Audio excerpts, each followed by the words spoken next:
আজকে কবিতা পাঠ করে শোনাচ্ছি। কবিতার নাম আমি কী রকমভাবে বেঁচে আছি। কবি সুনীল গঙ্গোপাধ্যায়।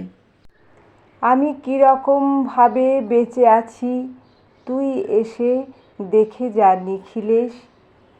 এই কি মানুষ জন্ম, নাকি শেষ পুরোহিত কঙ্কালের পাশা খেলা। প্রতি সন্ধ্যাবেলা আমার বুকের মধ্যে হাওয়া ঘুরে ওঠে, হৃদয়কে অবহেলা করে রক্ত। আমি মানুষের পায়ের কাছে কুকুর হয়ে বসে থাকি, তার ভেতরের কুকুরটাকে দেখব বলে। আমি আক্রোশে হেসে উঠি না, আমি ছারপোকার পাশে ছারপোকা হয়ে হাঁটি। মশা হয়ে উড়ি একদল মশার সঙ্গে। খাঁটি অন্ধকারে স্ত্রীলোকের খুব মধ্যে ডুব দিয়ে দেখেছি দেশলাই জেলে। ও গাঁয়ে আমার কোনো ঘর বাড়ি নেই। আমি স্বপ্নের মধ্যে বাবুদের বাড়ির ছেলে সেজে গেছি রঙ্গালয়ে।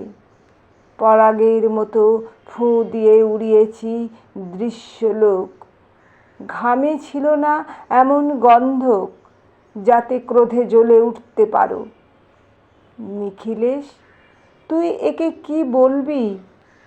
আমি শোবার ঘরে নিজের দুহাত পেরেকে বিঁধে দেখতে চেয়েছিলাম যিশুর কষ্ট খুব বেশি ছিল কিনা। আমি ফুলের পাশে ফুল হয়ে ফুটে দেখেছি, তাকে ভালোবাসতে পারি কিনা। আমি ফুলের পাশে ফুল হয়ে ফুটে দেখেছি, তাকে ভালোবাসতেই পারি না। আমি কপাল থেকে ঘামের মতন মুছে নিয়েছি পিতামহের নাম।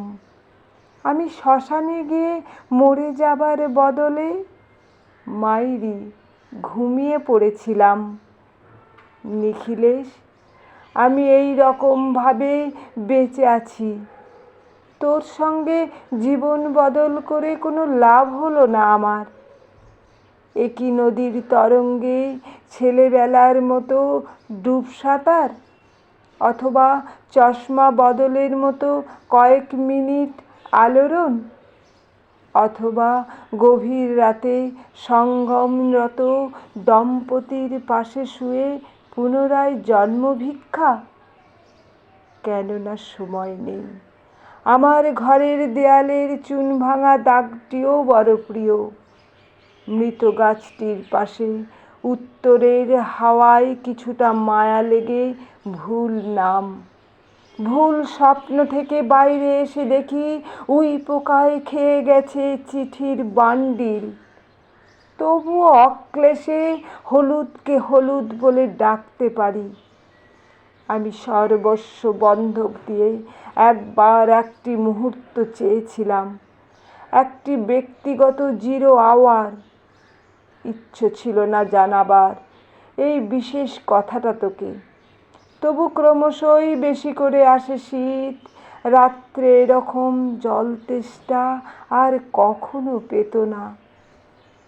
রোজ অন্ধকার হাতড়ে টের পায় 3টে ইঁদুর না মুশিক। তাহলে কি প্রতীক্ষায় আছে অদূরেই সংস্কৃত শ্লোক? পাপ ও দুঃখের কথা ছাড়া আর এই অবেলায় কিছুই মনে পড়ে না। আমার পূজা ও নারী হত্যার ভিতরে বেজে ওঠে সাইরেন। নিজের দুহাত যখন নিজেদের ইচ্ছে মতো কাজ করে, তখন মনে হয় ওরা সত্যিকারের। আজকাল আমার নিজের চোখ দুটোও মনে হয় এক পলক সত্যি চোখ। এরকম সত্য পৃথিবীতে খুব বেশি নেই আর।